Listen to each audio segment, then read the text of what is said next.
नमस्कार, आप देख रहे हैं लाइव टीवी समाचार और मैं हूं आपके साथ राहुल मौर्य। आइए रुख करते हैं इस वक्त की बड़ी खबरों की ओर, लेकिन उससे पहले एक नजर हेडलाइंस पर। गोंडा में जोरों से चल रही चुनावी तैयारी, शांतिपूर्वक चुनाव कराने के लिए प्रशासन दिखा मुस्तैद। भागलपुर में शराब माफिया के खिलाफ पुलिस की ताबड़तोड़ कार्यवाही, 10 कार्टन शराब सहित स्कॉर्पियो गाड़ियों को किया जब्त। और हरदोई में चुनाव की तैयारियों को लेकर हुई बैठक, अपर पुलिस महानिदेशक ने दिए आवश्यक दिशा निर्देश।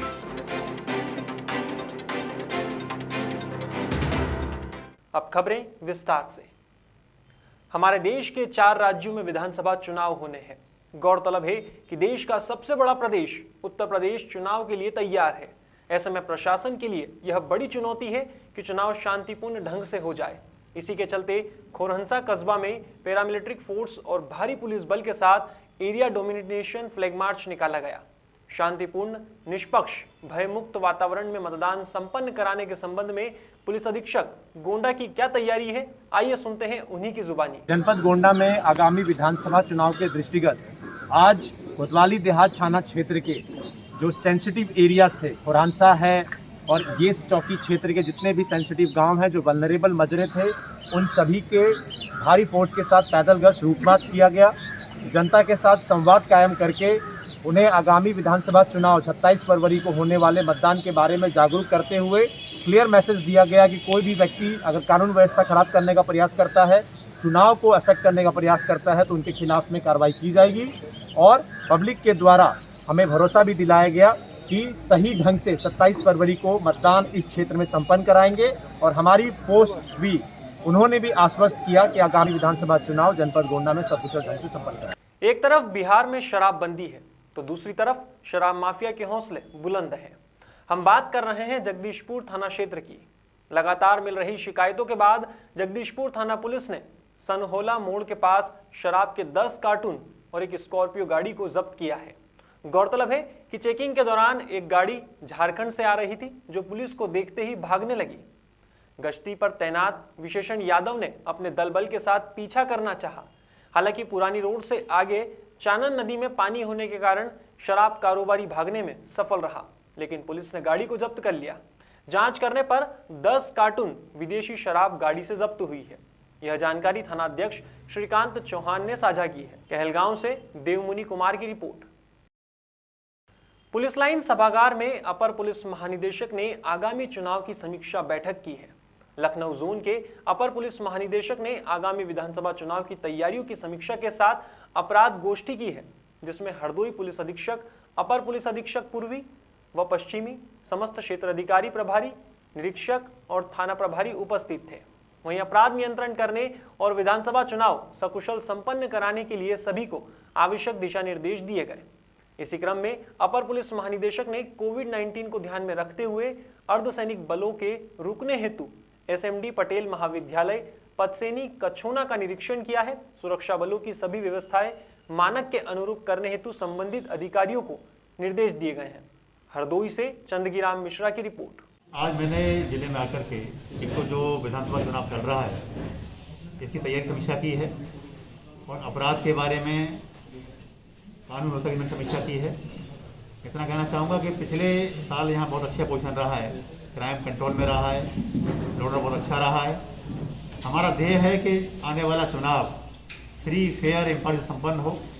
हम एक ऐसा माहौल देंगे हर कर्मचारी जहाँ चाहे अपने मत का इस्तेमाल कर सके। इसके लिए ऑलरेडी हर मतदान केंद्र बाद जितने भी ट्रबल मेकर्स हैं वो आइडेंटिफाई कर लिए गए हैं, उनके खिलाफ कार्रवाई कर ली गई हैं और कार्रवाई जारी भी हैं। इसके साथ साथ लाइसेंसी पेपर जमा करा लिए गए हैं। अवैध शराब पर पूर्ण नियंत्रण लगाया जा रहा है और लगातार हमारी पिकेट बैरियर कार्य कर रहे हैं, जैसे असलाम का मूवमेंट है, शराब का मूवमेंट है, कैश का मूवमेंट को रोक सकें। पर्याप्त संख्या में फोर्स तैनात होगा, CAPF भी हर जगह तैनात होगा, हर केंद्र पर तैनात होगा और काफ़ी संख्या में हमारी mobile party, sector magistrate, sector अधिकारी, जोन अधिकारी रहेंगे और कुल मिला के बहुत अच्छे माहौल में चुनाव संपन्न होगा। सर, पूरे जोन में अर्धसैनिक बलों की तैनाती को लेकर क्या निर्देश दिए? देखिए, ये जोन का नहीं, ये तो पूरा स्टेट का पॉलिसी होती है। ये तय हुआ है कि अभी तक जो तय हुआ है कि हर केंद्र पर CAPF तैनात होगा। Thank you. बांका जिले में कोरोना के बढ़ते मामलों को देखते हुए इंटर मैट्रिक के छात्र छात्राओं को एडमिट कार्ड दिए गए हैं। बता दें, कोविड-19 वैक्सीनेशन प्रमाण पत्र के आधार पर एडमिट कार्ड दिए जा रहे हैं। इस संबंध में सभी स्कूल के प्रधानाध्यापक को निर्देश दिए गए हैं कि बच्चों को जागरूक करने के साथ ही कोविड-19 से बचाव के लिए यह कदम जरूरी है। गौरतलब है कि 1 फरवरी से बिहार बोर्ड इंटर की परीक्षा निर्धारित है, जिसे लेकर +2 प्रोजेक्ट गर्ल्स स्कूल भैरोगंज के प्रधानाध्यापक अशोक यादव ने बताया कि सभी छात्र छात्राओं को वैक्सीनेशन कराकर जानकारी लेने को कहा है। इंटरमीडिएट के विद्यार्थियों का प्रैक्टिकल एग्जाम ले लिया गया है और सभी बच्चों को थ्योरी के एडमिट कार्ड बांटे जा चुके हैं। साथ ही साथ गुरुवार यानी 20 जनवरी से 10वीं कक्षा के विद्यार्थियों को प्रैक्टिकल एग्जाम देना है। उन्होंने कहा कि सरकार के निर्देश के अनुसार ही परीक्षा ली जाएगी। उमाकांत साहा की रिपोर्ट। मिल गया। हाँ, एडमिट कार्ड मिल गया है। तो जैसे कोरोना प्रोटोकॉल चल रहा है, कोरोना गाइडलाइन के अनुसार क्या इसे फॉलो कर रही है? ये डिस्टेंसिंग और मास्क लगाना और अच्छे से एडमिट कार्ड मिल रहा है। कौन सा क्लास का एडमिट कार्ड है? Second year. सेकेंड ईयर का। अभी एग्ज़ाम कब है? एग्जाम है 1 तारीख को। 1 तारीख से है। कहाँ पड़ा है आपका एग्जाम सेंटर? अमरपुर चुटिया बांका। छुट्टियाँ। क्या प्रैक्टिकल एग्जाम हो गया था? हाँ, हो गया। कौन कौन विषय का हुआ प्रैक्टिकल में? प्रैक्टिकल सिर्फ होम साइंस। होम साइंस हुआ है। क्या नाम है आपका? छोटी कुमारी। तेरा बाबू हो गया? हाँ सर। क्या नाम है? लकी कुमार। कौन सा स्कूल से पढ़ती है? ये भैरवगंज स्कूल से हम लोग अभी पढ़ रहे हैं और ये एडमिट कार्ड मिल गया। 1 तारीख से एग्जाम देने जाना है। किसी प्रकार कोई परेशानी? नहीं। कोई परेशानी नहीं। सर, आज एडमिट कार्ड वितरण किया जा रहा है। कल से आज से हुआ है, कल से वितरण कर रहे हैं। हाँ, इस परिप्रेक्ष्य में जानना चाहते हैं कि एडमिट कार्ड वितरण करने के पीछे छात्रों को क्या आप कोरोना गाइडलाइन का उपदेश दे रहे हैं? बिल्कुल कि सबसे पहले इंटरमीडिएट का एडमिट कार्ड दिया गया। प्रैक्टिकल एग्जामिनेशन 10 जनवरी से 20 जनवरी तक था, तो पहले प्रैक्टिकल का एडमिट कार्ड दिया गया और शुरू से ही नोटिस दिया गया है बच्चों को और बच्चों को गाइडलाइन भी किया गया है कि तुम लोग बिना मास्क का स्कूल नहीं आना है। तो बच्चों ने उसका पालन किया है और सब बच्चों को बताया गया है कि जब तक तुम लोग कोविड वैक्सीन का इंजेक्शन नहीं लेगा तो फाइनल में नहीं दिया जाएगा। और हम एडमिट कार्ड जो बांट रहे हैं उस बच्चे को एडमिट कार्ड दे रहे हैं जो बच्चा कोविड वैक्सीन लिया है जी। और कुछ भी बच्चा बचा हुआ है 100% वैक्सीनेशन हुआ है। मुझे लगता है कि करीब 30% बचा हुआ है। तो कल डॉक्टर साहब को बुलाएं, जो रेस्ट है सो कंप्लीट है। इंटर का तो प्रैक्टिकल एग्जाम पड़ गया है, 10वां क्लास का भी। हाँ, इंटर का प्रैक्टिकल एग्जामिनेशन हो गया और उसका एडमिट कार्ड थ्योरी का बांट दिए और कल से पहले लड़कियों का प्रैक्टिकल होगी जी। बहुत 350 विद्यार्थी है, तो हमने रोल नंबर वाइज कर दिया है। रोल नंबर 1 to 100 फर्स्ट दिन लड़कियों का लिया जाएगा, दूसरे दिन लड़कों का है, फिर तीसरे दिन लड़कियों का है। इसी ढंग से करके सरकार का गाइडलाइन है कि 3 दिन के अंदर 20, 21, 22 3 दिन के अंदर प्रैक्टिकल लेना है, तो हम उसको कर दें। धन्यवाद। आप क्या हैं? हम प्रधानाचार्य हैं +2 project girls high school Bhairavganj. धन्यवाद। मेरा नाम है अशोक कुमार यादव। धन्यवाद। बुधवार शाम को पांडेडीह लाहवान मुख्य मार्ग स्थित नावाडीह पुल के पास एक बाइक का संतुलन बिगड़ जाने से बाइक चालक अनियंत्रित होकर गड्ढे में गिर गया। इस हादसे में युवक गंभीर रूप से घायल हुआ है। बताया जा रहा है कि युवक की उम्र 30 वर्ष है और उसका नाम आकाश कुमार है। वह शराब के नशे में धूत होकर तेज रफ्तार में स्कूटी बाइक चला रहा था, तब यह हादसा हुआ। आकाश को राहगीरों की मदद से इलाज के लिए सामुदायिक स्वास्थ्य केंद्र चांदन पहुंचाया गया है, जहां डॉक्टर ने प्राथमिक उपचार कर नाजुक स्थिति को देखते हुए युवक को बेहतर इलाज के लिए देवघर रेफर कर दिया है। अभी युवक का इलाज जारी है। गौरतलब है कि स्वास्थ्य केंद्र में पूरी व्यवस्था न होने के कारण ग्रामीणों को देवघर अस्पताल में इलाज कराना पड़ता है। चांदन स्वास्थ्य केंद्र के प्रभारी चिकित्सक डॉक्टर AK सिन्हा ने बताया कि चांदन स्वास्थ्य केंद्र में पूरी व्यवस्था न होने के कारण हम डॉक्टरों को मजबूरन देवघर रेफर करना पड़ता है। साथ ही साथ कई चांदन अस्पताल में ऐसे डॉक्टर्स हैं जो अपनी ड्यूटी से नदारत रहते हैं। उमाकांत साहा की रिपोर्ट। जनपद अयोध्या की नगर महिला अध्यक्ष सरोज यादव के साथ जगदीश यादव, प्रदीप निषाद, भगवान दीन निषाद आदि लोग ने संयुक्त रूप से अयोध्या विधानसभा में डोर टू डोर अभियान चलाया है।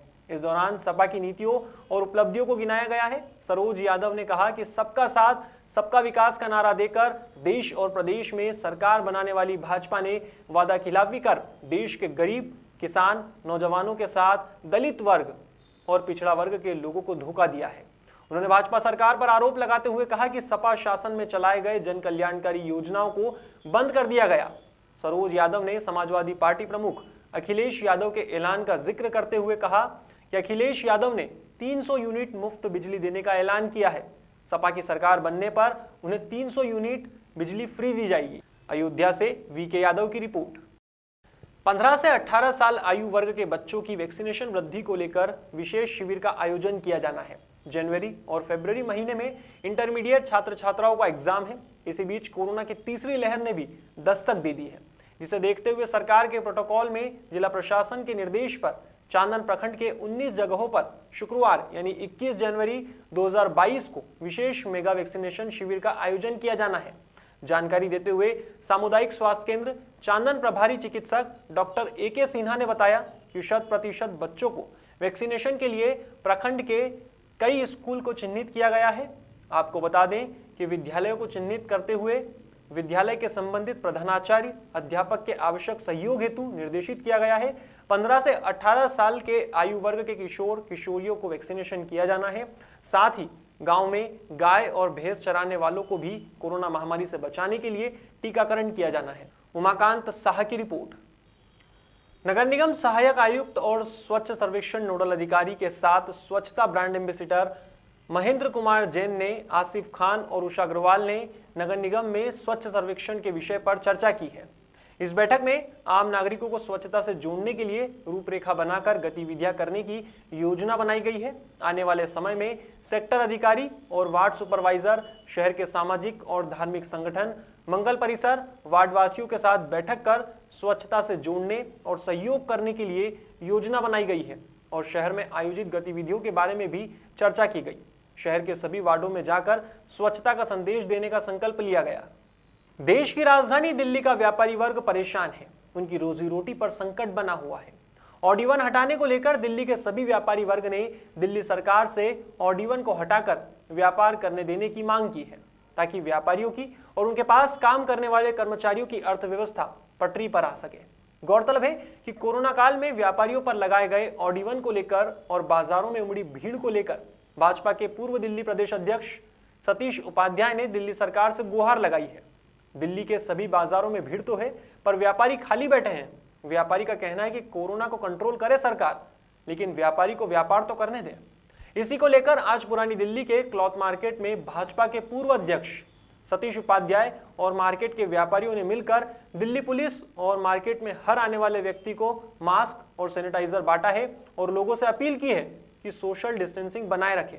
दिल्ली सरकार से ऑड इवन हटाने की मांग भी की गई है। दिल्ली से मोहम्मद अफरीदी इदरीसी की रिपोर्ट। आज आप लोग यहाँ पर मास्क वितरण और ये लोगों को जागरूक अभियान कर रहे हैं कोरोना को लेकर, लेकिन सबसे बड़ा व्यापारियों की एक समस्या है ऑड इवन को लेकर। एक तरफ ऑड इवन की वजह से लोगों की दुकान बंद है, वहीं वीकली कर्फ्यू की वजह से सिर्फ दुकानदारों को 2 दिन दुकानें खोलनी पड़ी। उसको लेकर काफ़ी विरोध भी है इस समय दुकानदारों को लेकर। देखिए, व्यापारियों की समस्या का ध्यान में रखना ही चाहिए। 2 दिन जब दुकानें बंद हैं तो इसके बारे में सरकार को पुनर्विचार करना चाहिए कि व्यापारी हफ्ते में खाली 2 दिन अगर दुकान खोलेंगे तो उनका काम कैसे चलेगा। और आपने रविवार और शनिवार को वैसे ही बंद किया हुआ है और ये विषय दिल्ली सरकार को देखना चाहिए। हम आज यहाँ पर आए हैं केवल जागरूकता के लिए। हमने एक पोस्टर अभियान किया है। प्रधानमंत्री का आह्वान है कि सुरक्षा से ही और सतर्कता से ही सावधानी संभव है और इसलिए इस सुरक्षा को आगे बढ़ाने के लिए, सावधानी को आगे बढ़ाने के लिए इस क्लॉथ मार्केट में मार्केट के प्रधान गोपाल जी और बाकी सभी पदाधिकारी यहाँ पर हैं। हम मास्क और सैनिटाइज़र का वितरण भी कर रहे हैं और लोगों को जागरूक करने के लिए एक पोस्टर अभियान भी हमने किया है कि लोग अपनी स्वास्थ्य को ध्यान में रख करके इन चीज़ों का ध्यान में रखें और मार्केट में सतर्कता और सावधानी बरतें। सतीश जी, अभी फिलहाल कुछ मामले कम हुए हैं दिल्ली के अंदर, लेकिन बाज़ारों में भीड़ दिख रही है। और सबसे बड़ी जो परेशानी है व्यापारियों के लिए है, क्योंकि उनका ना तो काम धंधा भी बिल्कुल पूरी तरह से चौपट हो गया। कई जगह इसके लिए विरोध प्रदर्शन भी हो रहे हैं, क्या सदर बाजार हो या चांदनी चौक हो, लगातार वो लेटर लिख रहे हैं। उनका कहना ये भी है कि एक तरफ जहाँ केजरीवाल सरकार पॉलिटिकल टूरिज्म कर रहे हैं, वहीं दिल्ली की जनता को ध्यान नहीं रख रहे। विश्व हिंदू महासंघ गौरक्षा प्रकोष्ठ जनपद महोबा के पदाधिकारियों ने चरखारी विकास खंड अनघोरा गौशाला का औचक निरीक्षण किया। इसमें 80 गौवंश मृत पाए गए और 70 भूख से तड़पते हुए तत्काल प्रशासनिक अधिकारियों को सूचना दी गई। सूचना बीडीओ, सचिव, ग्राम प्रधान को दी गई, जिस पर कोई गौशाला नहीं आया। ग्रामवासियों ने बताया कि 265 गोवंश थी गौशाला में, गोवंश को खाने को नहीं दिया जाता था। ग्राम प्रधान की इतनी बड़ी लापरवाही रही है कि अगर यह कार्रवाई नहीं हुई तो विश्व हिंदू महासंघ गौरक्षा प्रकोष्ठ उसके ऊपर गौसेवा आयोग द्वारा कार्यवाही करवाएगी। इस मौके पर विश्व हिंदू महासंघ गौरक्षा प्रकोष्ठ मंडल के संयोजक अनमोल द्विवेदी, जिलाध्यक्ष हरिओम चौरसिया, नगर मंत्री राजा राणा सदस्य वीपी सिंह, सदस्य मनोज कुमार उपस्थित रहे। अरे भैया, गंगा माता जी की हिंदू धर्म में पूजा की जाती थी। किस गांव में आ रहा? किस गांव में? ग्राम अनघोरा, अच्छा, विकास खंड चरखारी में। जी हाँ। तो अभी स्थिति क्या है प्रधान की? कौन है प्रधान यहाँ का? मनोज कुमार अहिरवार। अच्छा, तो यहाँ पे गौशाला की स्थिति कैसी है? अरे आपने सर स्वयं देखी, पूरा समस्त ग्रामीण भी देख रहा है कि मृत गौशाला पड़ी है, हड्डे पड़े हैं, कुत्ते भी खा रहे हैं, भूसा नहीं डलता, ना खाने की कोई व्यवस्था, जिसकी हिंदू धर्म में पूजा की और गांव में कैसी व्यवस्था है? और गांव की व्यवस्था तो आप बहुत ज्यादा खराब है। गांव की बहुत ज्यादा व्यवस्था खराब है। आपने तो गौशाला देखते हुए भी गांव का उल्लेख करे आप, ठीक है? जिसकी हिंदू धर्म में पूजा की जाती थी, उसका आज मजाक उड़ाया जा रहा है, ठीक है? प्रदेश सरकार बराबर पैसा दे रही है, लेकिन आज हिंदू धर्म की जिसकी गौ की पूजा की जाती थी, जिसका मजाक उड़ाया जा रहा है बराबर। मैं सतीश राजपूत, ग्राम पंचायत अनघोरा। समय चरखारी विकास खंड की अनघोरा गौशाला में आए हुए हैं। जी जी। तो इस गौशाला की स्थिति बहुत ही बुरी दुर्दशा है, हाल अच्छा, है जी। और गौशाला के अंदर ही समथिंग कम से कम नहीं है तो 300 गौवंश मृत पड़े हुए जिनको कुत्ते खा रहे हैं। जी। और गौशाला के अंदर ना ही कोई भूसा की व्यवस्था और ना ही कुछ पानी आने की। और गौशाला के कुछ ठीक ही पीछे 50 कदम की दूरी पे समथिंग 30-40 गौवंश वहाँ भी मृत पड़े हुए हैं, उनके ढांचे पड़े हुए हैं जितने भी। और यहाँ पे हमने गाँव वालों से पूछा तो गाँव वालों का कहना है 265 गौवंश समथिंग इस गौशाला में थे, जिसमें से अभी वर्तमान में समथिंग 100 ही गौवंश होंगे। अच्छा। जितने भी गौवंश मरे उनको बगैर पीएमओ को और ना ही उनको दफनाया गया, ऐसे ही छोड़ दिया गया है। भूख प्यास की तरफ से गौवंश मर रहे हैं। और मैंने अभी प्रधान को फ़ोन भी किया तो प्रधान जी अभी आए नहीं, सचिव साहब को भी अवगत करा दिया है। कुछ जानवर गौशाला के अंदर भी पड़े हुए हैं ना मृत? जी, मृत पड़े हुए हैं और जिसमें 1-2 गौवंशों में टैग भी लगा हुआ है। अच्छा। हाँ, तो ये दुर्दशा है यहाँ की गौशाला की। वीडियो साहब को भी अवगत करा दिया, एसडीएम साहब को भी फ़ोन कर दिया है और उनसे कहा है कि इनके खिलाफ सख्त से सख्त कार्रवाई हो और इनको ऐसे प्रधानों को निलंबित किया जाए जो प्रधान कुछ कार्य करते नहीं हैं, पैसा खा लेते हैं, गौ माताओं का पैसा खा रहे हैं और गांव के लोग भी परेशान हैं। मैंने काफ़ी गांव वालों से पूछा तो उन्होंने बताया कि प्रधान जी कोई कार्य नहीं करते। नाम का कृष्ण राजपूत ने बताया है। फिलहाल खबरों में बस इतना ही। देश और दुनिया की तमाम खबरों के लिए देखते रहिए लाइव टीवी समाचार। नमस्कार।